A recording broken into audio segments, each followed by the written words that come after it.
The boys and girls who come to Elmcrest face multiple challenges. Some have been abused, neglected, many have developmental disabilities or serious medical and emotional difficulties. Others may have been through the juvenile justice system. At Elmcrest, each one will enter into a care plan that meets their needs. Beyond just meeting basic needs, Elmcrest places a strong emphasis on values and character building. Goals are designed to help these children develop educational and social skills while learning moral standards to equip them for a better future.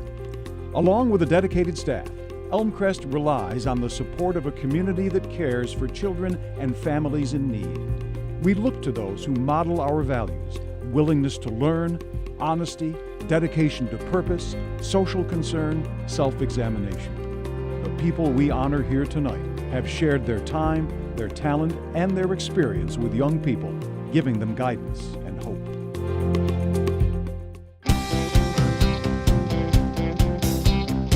I have some young men that was here at Elmcrest. They even call me Uncle Frank, and people refer to them as my nephew, and that's perfectly fine with me. Chief Frank L. Fowler was appointed Syracuse Police Chief in 2009. Prior to his career in law enforcement, he served in the U.S. Army. He then spent 2 years as a counselor at Elmcrest for children in long-term residential care. I initially thought I didn't have what it would take to do a job like this, especially in the way of patience. But then when I came to work here, I was like, man, this job is tailor-made for me, because I can immediately identify with every young man that came through the program, regardless to where they grew up at, whether it was a rural area or an urban area. There is something in those young men that I can identify with. While there, he took the test to become a Syracuse police officer. When he answered the call to serve, he never thought that today he would lead the largest law enforcement agency in central New York. As police chief, he provides executive leadership to the Syracuse Police Department. Married with 2 sons and a daughter, Chief Fowler is dedicated to creating a safe environment for the children and families in central New York. One of the stories that sticks out that I often tell is the letter that I received when I became the chief of police. It was a letter that, handwritten letter from a young man that was here at Elmcrest. And I sat and I read the letter, and I tell you, I had to fight back the tears upon reading the letter, because I remember the young man quite clearly. He had grown up in a rural environment in central New York. He had expressed to me that prior to coming to Elmcrest, he didn't have any experience with people of color, and he didn't quite know how to take or accept or interact or engage with people of color.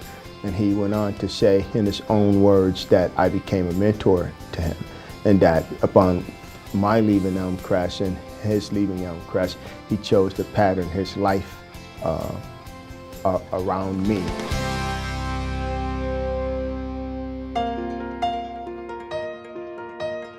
Everyone is defined by their own struggle, by their own journey in life, and that if you can get at that journey, there is almost always something communal that brings us all together. Sean Kirst is a storyteller, one of the best anywhere. Until recently, he made readers of his Syracuse newspaper column laugh, cry, wonder, and often empathize with the people and the happenings in their neighborhoods. With their morning coffee, he brought sustenance that became the title of his latest book, The Soul of Central New York. Born in Dunkirk, New York, Sean began writing when he was 14, and ever since has always found another great story to tell. I believe profoundly that the fate of our children is the fate of our community.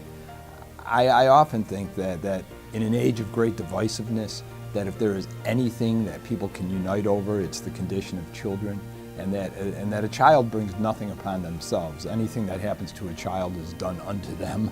So in telling those stories, I think you can build community.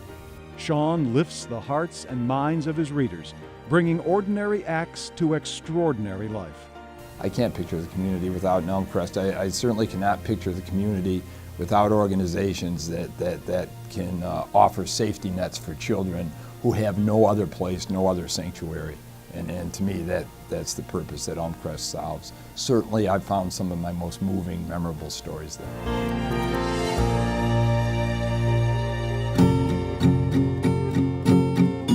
When I went to high school, I went to Nottingham High School, and I lived in this neighborhood where Elmcrest was.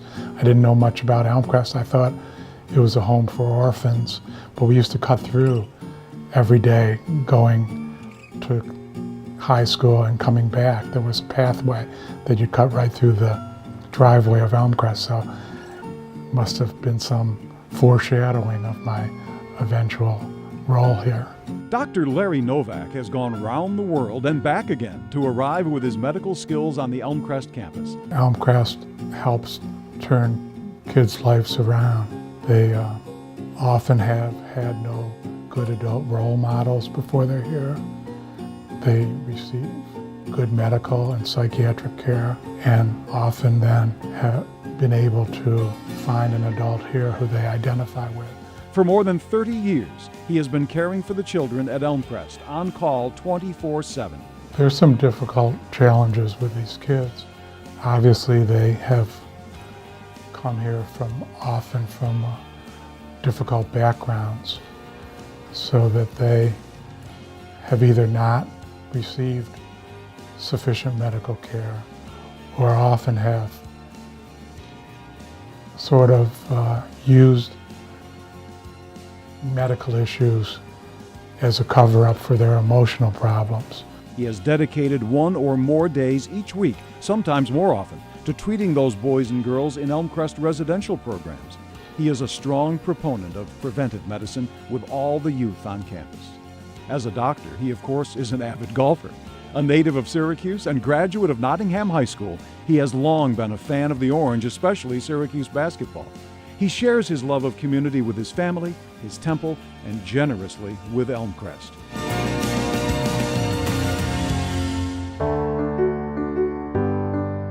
I think the first time I became really involved with Elmcrest was when I took tags myself and our family went out and bought gifts.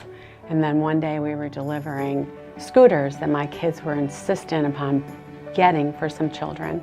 And when we delivered the scooters, someone said, "Oh, we can't do this next year. Would you like to do it?" Karen Sparks began her dedicated service to Elmcrest more than 30 years ago.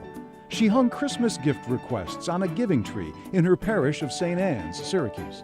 Thanks to the generosity of her fellow parishioners, all the tags were taken and gifts received. As the requests grew, Karen hung more tags, but the generosity of the people of St. Anne's never wavered. As I read about Elmcrest and how it's evolved through the years, the church is doing that too. We've had to evolve in how we can serve Elmcrest and how we can help them and keep them a tradition of our parish. So I think that whenever people know that the agency is helping kids, they're so generous. They are so generous. I mean, we have a family that as soon as I put the tags on, they are in the back of the church taking every sports-related tag that they can take. Are there any hats? Are there any jerseys? Are there any t-shirts? And another woman, man, I'm not positive, every year the blanket lady shows up with 2 huge bags of handmade Afghans that have kept a lot of little kids at Elmcrest warm. So, and I have no idea who does it. No idea. Karen credits her former pastor, Father Brian Lang, and the people of St. Anne's for all their kindness. But Karen Sparks lit the fire that made Christmas brighter for the thousands of children spending holidays at Elmcrest these past 3 decades.